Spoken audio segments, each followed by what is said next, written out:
موت سے پہلے فرشتے آ جاتے ہیں. چاہے تم اچھے آدمی ہو, بیٹھے ہوئے ہو, تم کو بھی اگر موت آنی ہے تو تم پہلے فرشتوں کو دیکھنے لگ جاؤ گے, لیکن بتا نہیں سکتے کسی کو. موت سے تھوڑی دیر پہلے فرشتے قریب آ جاتے ہیں. پہلے جماعت فرشتوں کی آتی ہے, پھر ملک الموت آتے ہیں. ملک الموت ان فرشتوں کے بیچ آتے ہیں. جیسے ہی یہ مرنے والا آدمی ملک الموت کو دیکھ لیتا ہے, پھر اس کے جسم میں کپ کپی طاری ہو جاتی ہے. اور ایسی کپ کپی طاری ہوتی ہے کہ کبھی پیشاب نکل جاتا ہے, کبھی پخانہ نکل جاتا ہے. اکثر دیکھنا مرنے والوں کی نجاست نکل جاتی ہے. ملک الموت کو وہ بہت قریب سے دیکھتا ہے, اور ان کی دو شکلیں ہیں. ایک بہت بھیانک شکل ہے, اس کو دیکھنا ہی عذاب ہے, اور ایک بہت خوبصورت شکل ہے, ان کو دیکھنا ہی رحمت ہے.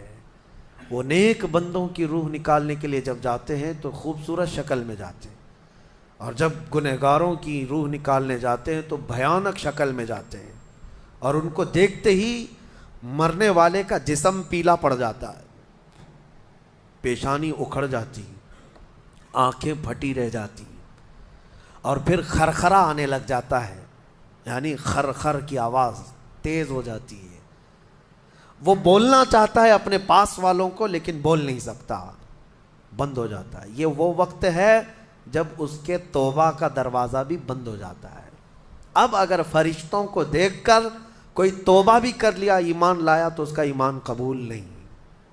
اس وقت سے پہلے پہلے تک جو بھی ایمان لایا یا توبہ کیا, اس کی توبہ قبول ہے. لیکن موت کا خرخرا آ گیا اور فرشتوں کو دیکھ لیا, اس کے بعد بہت سارے کافر بھی پکاریں گے کہ ہم ایمان لاتے ہیں اللہ پر. نہیں, اب ایمان قبول نہیں ہوگا. موت اتنی آسانی سے نہیں آتی, اس کا پروسیس ہے. فرشتے آتے ہیں, ملک الموت آتے ہیں, پھر اس کے بعد اس کو گھور کر دیکھتے ہیں, پھر اس کو چت لٹا دیا جاتا ہے, یا جس حالت میں بھی ہے وہ گر جاتا ہے. کھڑا ہے تو گرتا ہے, بیٹھا ہے تو گرتا ہے, موت آنے سے پہلے لڑک جاتا ہے. یہ ضروری بھی نہیں ہے کہ آج میں اپنے آپ کو سنبھال کر بیٹھا ہوں. اگر میری موت آنی ہے, اسی کرسی سے گر جاؤں, اسی جگہ سے ہم گر جائیں. اور اس کے بعد ملک الموت روح کھینچنا شروع کرتے ہیں. پیروں کے ناخنوں سے لے کر, ہاتھوں کے ناخنوں سے لے کر, اس کے جسم کے ہر حصے سے لے کر ناک تک کھینچتے ہوئے لاتے ہیں. اور اس کے بعد جب پوری روح نکل جاتی ہے, وہ لے کر کے چلتے رہتے ہیں, اور مردہ ان کو جاتے ہوئے دیکھتا رہتا ہے. آنکھیں سب سے لاسٹ میں کھلی رہتی. کسی بھی مرنے والے کی آنکھیں بند نہیں رہتی, کھلی رہتی, وہ دیکھتا رہتا ہے. اسی لیے حدیث پاک میں ہے, جب کسی کی روح نکل جائے تو سب سے پہلے تم اس کی آنکھیں بند کر دو. ہمیں بند کرنا ہوتا ہے, اور اس کے بعد منہ بھی کھلا رہ جاتا ہے, منہ اوپن رہ جاتا ہے. فرمایا گیا منہ کو دبا کر بند کر دو. یہ سب نشانیاں ہیں میرے عزیزوں موت کی سختیوں کی. آپ کو پتہ ہے جب رسول کریم صلی اللہ تعالیٰ علیہ وسلم کی وفات آئی, اللہ اکبر, نزع کا عالم اتنا سخت تھا کہ بار بار حضور اکرم صلی اللہ علیہ وسلم کو پورے پانی کے مٹکے انڈیل دیے جا رہے تھے. 3 مٹکے حضور پر انڈیل دیے گئے موت سے پہلے, اور حضور اس کے بعد تھوڑا آرام محسوس کرتے, اور پھر شدت کا بخار. اور وہ آخری وقت تھا جب حضرت فاطمہ آپ کے پاس آئی تھی. حضور نے ان کے کان میں بتا دیا, وہ رونے لگ گئی. کیا کہا تھا حضرت فاطمہ کہتی ہیں, حضور نے فرمایا اے فاطمہ اب میں جا رہا ہوں, میرا آخری وقت ہے. پھر ایک دوسرے کان میں ان سے کہا میرے خاندان میں سے سب سے پہلے تم مجھ سے ملنے والی. آج یوم فاطمہ بھی ہے, سیدہ کائنات کا آج یوم وصال ہے, 4 رمضان المبارک. تو رسول کریم صلی اللہ تعالیٰ علیہ وسلم حضرت عائشہ صدیقہ کے سینے سے سر لگا کر لیٹے ہوئے تھے. حضرت عائشہ فرماتی ہیں سنو, مجھے پتہ ہی نہیں تھا. حضور حضرت عائشہ سے زیادہ محبت کرتے تھے, اسی لیے آخر وقت میں حضرت عائشہ کے ہی حجرے میں رہنے لگے, باقی دوسری بیویوں کے یہاں نہیں جاتے. حضرت عائشہ کہتی میں حضور اکرم صلی اللہ تعالیٰ علیہ وسلم کو کبھی مسواک دے رہی, کبھی پانی کے چھڑکاؤ کر رہی.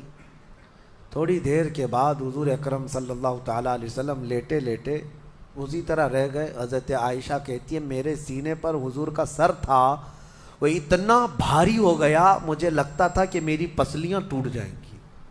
یہ حضرت عائشہ کہتی ہیں مجھے ایسا لگتا تھا کہ میری پسلیاں ٹوٹ جائیں گی۔ ہوا کیا تھا؟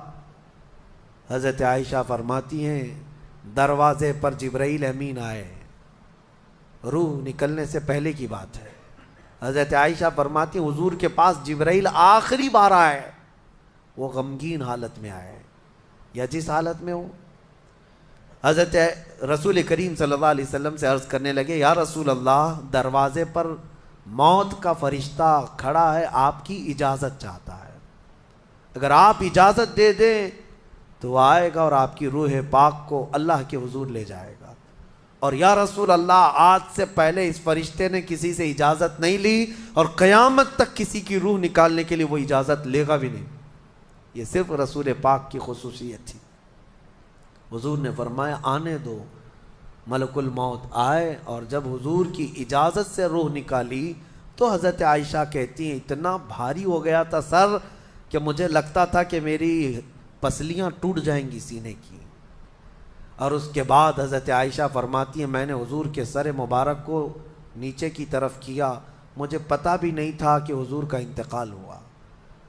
میں حضور اکرم صلی اللہ علیہ وسلم سے باتیں کرنے میں مصروف تھی، اسی میں حضرت ابو بکر صدیق حجرے میں آئے، پوچھا عائشہ کیا حال ہے حضور کا؟ حضور اکرم صلی اللہ علیہ وسلم کو دیکھا حضرت ابو بکر نے اور پیشانی مبارکہ پر ہاتھ رکھا تو وہ بہت ٹھنڈی تھی، ماتھے کو بوسہ دیا اور ایک آہ بھری اور ایک جملہ کہا تھا یا رسول اللہ، ایک بار موت آنی تھی وہ آپ پر آ گئی، اب موت کی سختی اللہ دوبارہ کبھی آپ کو نہیں عطا کرے گا۔ موت کی سختی کیونکہ حضور کو انہوں نے دیکھا تھا، کئی دنوں سے تکلیف تھی، 13 دن تک حضور پاک صلی اللہ علیہ وسلم کو تکلیف تھی، 13 دن تک۔ حضرت ابو بکر کہتے ہیں یا رسول اللہ، اب موت کی سختی دوبارہ کبھی نہیں آئے گی، جو اللہ کا وعدہ تھا وہ پورا ہو گیا۔ پورا کھل کر کے رو بھی نہیں پا رہے تھے ابو بکر صدیق اور اپنے اندر دبا بھی نہیں پا رہے تھے۔ موت کی سختی انہوں نے دیکھا اور اس کے بعد کہا اے عائشہ کیا دیکھ رہی ہو، اللہ کے رسول ہم سے رخصت ہو چکے۔ پھر انہوں نے آ کر مسجد میں اعلان کیا اے لوگو، اللہ کے نبی کا انتقال ہو چکا۔ اب مجھے یہاں یہ بتانا ہے اگر موت سے کوئی بچ سکتا تھا تو سب سے پہلا نمبر تو رسول اللہ کا ہونا چاہیے تھا، کیونکہ اللہ کے سب سے محبوب نبی وہی ہیں۔ جب رسول پاک صلی اللہ تعالیٰ علیہ وسلم کو بھی موت آئی تو میاں ہمارا اور تمہارا شمار نہیں، چاہے 100 سال زندگی مل جائے لیکن مرنا ضروری ہے۔ بہرحال یہ باتیں بڑی طویل ہو جائیں گی۔